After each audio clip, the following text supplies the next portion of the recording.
వెలిగించినట్లయితే మంచి ఫలితాలు సంప్రాప్తిస్తాయి. తదుపరి ధనుసు రాశి.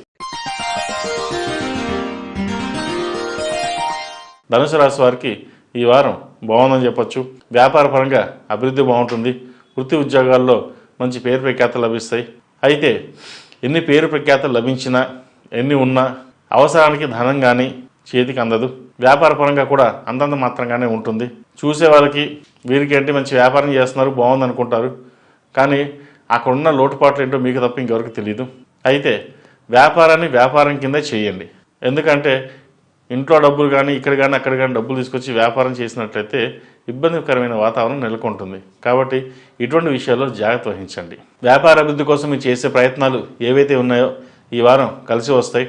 అనుకోని విధంగా నూతన వ్యాపారాలు ప్రారంభిస్తారు. అవి మంచి ఫలితాలు సాధించగలుగుతారు. రియల్ ఎస్టేట్ సంబంధించింది, భూమికి సంబంధించిన ఏవైతే వ్యవహారాలు ఉన్నాయో అవి కొంత వాయిదా పడే విషయంగా గోచరిస్తుంది. కాబట్టి వాటి విషయంలో కొంచెం జాగ్రత్తలు తీసుకోండి. విద్యార్థులకు కాలం అనుకూలంగా ఉంది. చదువు మీద దృష్టి సారించినట్లయితే మంచి ఫలితాలు సాధించగలుగుతారు.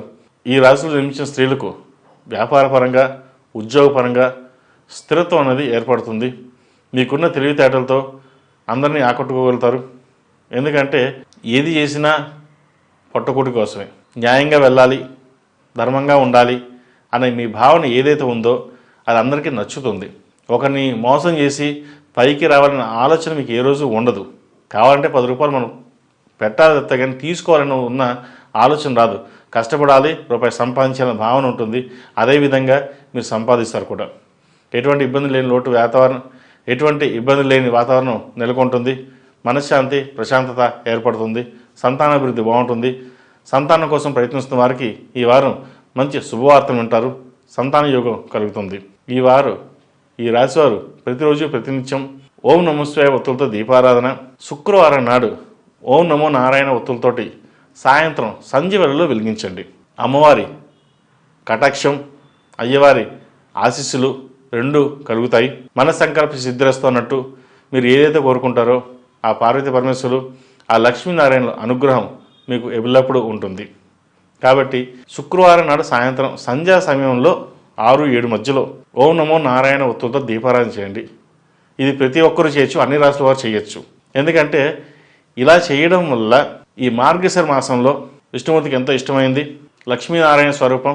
సాయంత్రం పూట 6-7 మధ్యలో ఓం నమో నారాయణ ఒత్తులతోటి దీపం పెట్టి 108 సార్లు ఓం శ్రీ లక్ష్మీనారాయణాయ నమః అని ఒక జపం చేయండి. దానివల్ల అనుకున్న ఫలితాలు సిద్ధిస్తాయి కూడా. ఏదైనా మన సంకల్ప సిద్ధిరస్తు అన్నాం. మనం ఏదైతే కోరుకుంటామో పరమేశ్వరుడు అదే అనుగ్రహిస్తాడు. కాబట్టి ఈ చిన్న రెమెడీ అనుకోవచ్చు, ఏదైనా అనుకోవచ్చు, మనం చేసేది భగవంతుడి కోసమే, ఆశీస్సుల కోసమే. కాబట్టి చేసినా తప్పులేదు. ప్రతి రాశివారు అందరూ సరే ఓం నమో నారాయణ ఒత్తులతోటి ఈ మార్గశిర మాసంలో శుక్రవారం నాడు సాయంత్రం 6-7 మధ్యలో దీపం పెట్టండి. మంచి ఫలితాలు సంప్రాప్తిస్తాయి. ఈ రాశిలో జన్మించిన వారికి కలిసి వచ్చే సంఖ్య 8, కలిసి వచ్చే దిక్కు తూర్పు, కలిసి వచ్చే రంగు తెలుపు. తదుపరి మకర రాశి.